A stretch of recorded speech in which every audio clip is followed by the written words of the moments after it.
Good afternoon. You've had a couple weeks back with the team. It's been two or Don't know.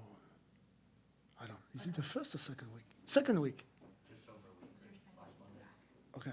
I'm lost. You're all good. Completely lost. You've had a bit of time to see the team back. Just where do you feel like this team's at compared to when you guys went into the World Cup, especially with what you wanted to work on with the physicality and just getting into your system?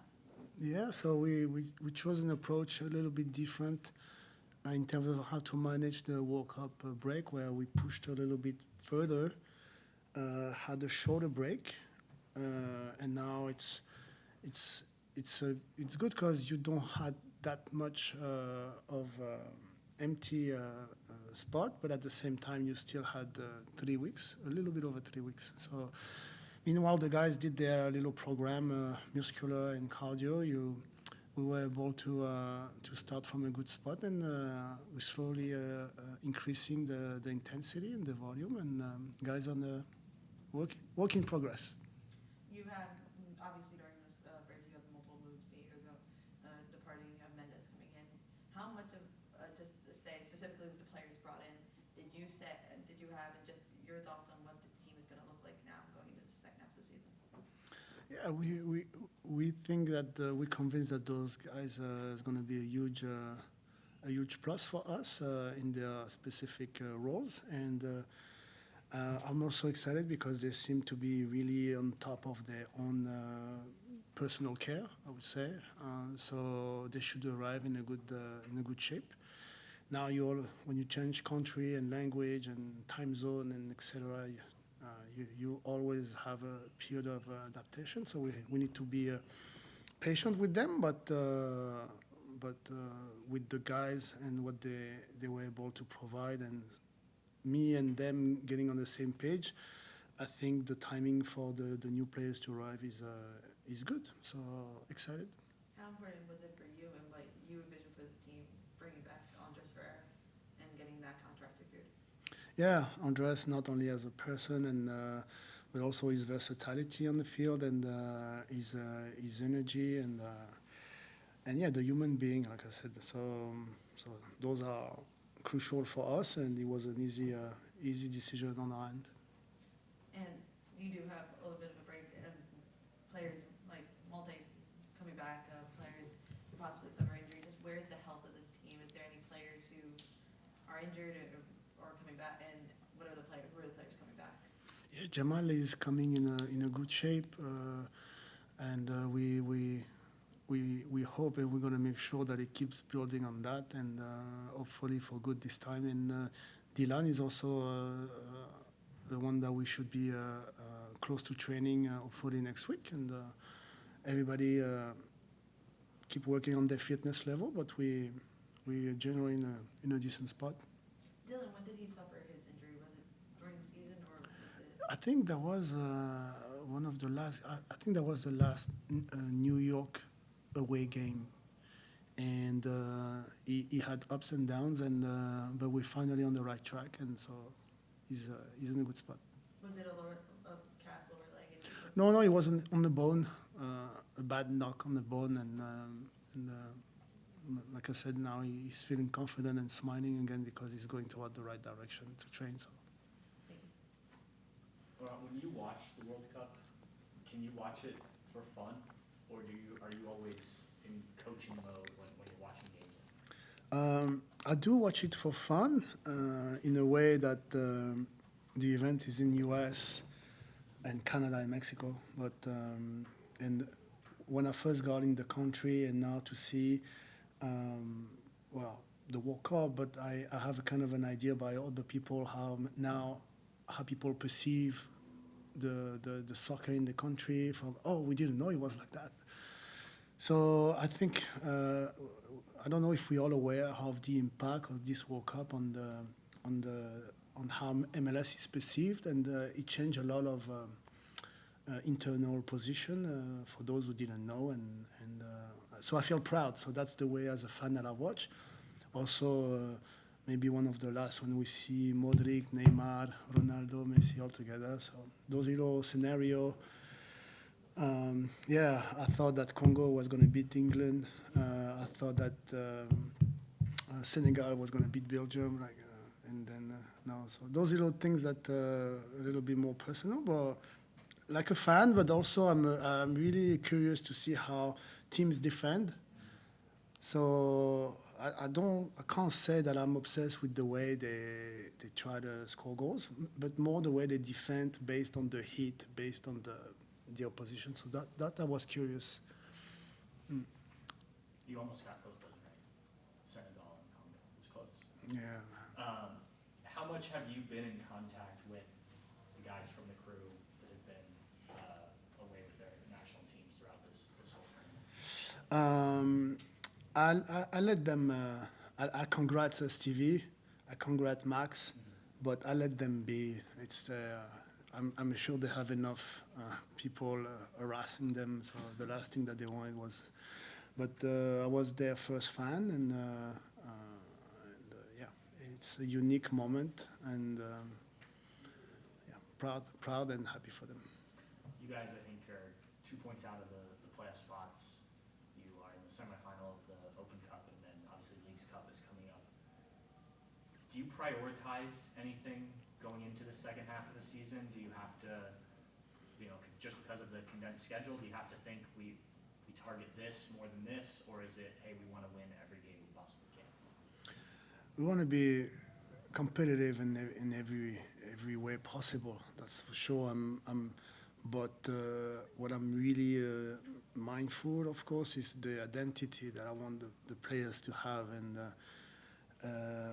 so of course the tactical and the physical, but the way we carry ourselves, the way we approach events or scenarios. So those are the things that I'm concerned, because if I don't take care of this, for me it doesn't make sense to circle one game and pick it up, because you don't have the foundation, right? So that's how I try to see things, and we'll take game by game or 2 by 2, kind of per block, maybe. Yeah.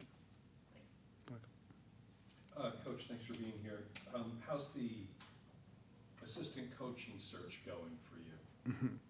Long. Long? Yeah. It's got to be hard to find somebody at this point in the year. It's tough because if you want to prioritize people that know the leagues, that work at the high level, that can relate to the players, and culturally and tactically, and knowing the specific rules of the league, etc., etc. Well, a lot of them are already in position. Yeah. So that's one. And two, when you want to see incredible options that we were talking about, way better coach than me, way bigger resume, etc. But are they a right fit for this league, especially as an assistant? Especially, there's no time. We got to go right now. So it's not a matter of the best coach on paper, but more who's the best fit available. I mean, willing to come in a way, but also that completes me, but that could get along with this staff, and that can talk to the players the way we want them to be talked. So there's so many layers, right? So it's been a long search, and we're confident that we'll have people that deserve to be there for the guys. And on top of that, you're welcoming new players to the camp too, so that becomes even more responsibility on your shoulders, on Josh's shoulders too. Exactly. Yeah. So it was great coming off of 2 wins in your debut as the interim head coach, and it was great training for a couple of weeks and apparently going to an island and drinking rum with your dad. But the reality is, this is an uphill climb at this moment, isn't it? Yeah. No, it was not easy to with the jet lag. So it was plus 8 hours where I was. So it was not easy to sync everything. But no, like I said, the front office and other staff members did incredible job. It wasn't a break for us in a way. But no, we did our homework, and we're going to the right direction, and excited. I don't want to talk too soon, but Thank you. You said you're excited for the roles that the new players will fill. Hmm? Can you describe those roles, Lauren? So Bryce is they call veteran. I'm not sure if he's a veteran, but left-footed, kind of a 10 at the Sociedad, and specialist of key passes. Really talented guy, but also willing to contribute in volume defensively. So the type of players that makes a play that you can't really teach, especially in terms of, like I said, key passes. So there's one, and the other one is Lautaro, left-footed right winger or left winger that we're gonna convert as either on the ball as either right or left winger, but potentially can play front three also. Kind of explosive, hard worker, and great left foot, but also tough on the impact because he's a tough kid. So we're really excited for those type of players, kind of different of what we have. How far along in installing your system did you get prior to the break? And when do you think you'll see what would be the full flowering of your vision of how you want this team to play? It's tough. I guess we'll find out. It's going to be a balance of okay, the result in one thing, but are we playing the way we wish we play? But now I need to consider that the next game is going to come in 3 days. So whether it's the strategy or the rotation, I'm going to have to kind of juggle a little bit. So yeah, it's not gonna be easy. That's why we were really diligent on the 2 weeks that we had prior to the break, and that those 2 weeks too before the season starts, we were able to digest a lot of volume of work, and because then you don't have time to train. So it's gonna be compete, perform next. And lastly, what's your understanding about when the new players will arrive and where that process stands? So I've been told that less than 3 weeks they should be ready to train. From now? Yeah. Yeah. We'll see. Thank you. I know we've been talking World Cup a lot, but Max and Steven were both named All-Stars as well. I just wanted to get your reaction to them being MLS All-Stars. Yeah, those guys, they go to the World Cup now. They go to what a life. They work hard, man. I've seen them since this preseason. I knew them from before, but the behind-the-scene work that they do personally or for the group in the locker, then we see the performances. But I'm really proud of what they've done for themselves, but the way they try to help the club in every way possible, to help also the teammate, and this is why for us they're all-star, because of the way they treat other people. And I know the last couple days I've seen the rumors and reports pop up again about Max potentially going to Europe. Do you have any information on that? And as a coach, how do you deal with just the constant rumor mill of guys coming and going? Yeah, having a club pushing for Max is nothing new. It's more maybe on the media now because of the World Cup. I don't know, but we always were aware of people behind Max. Yeah, we'll see what happens.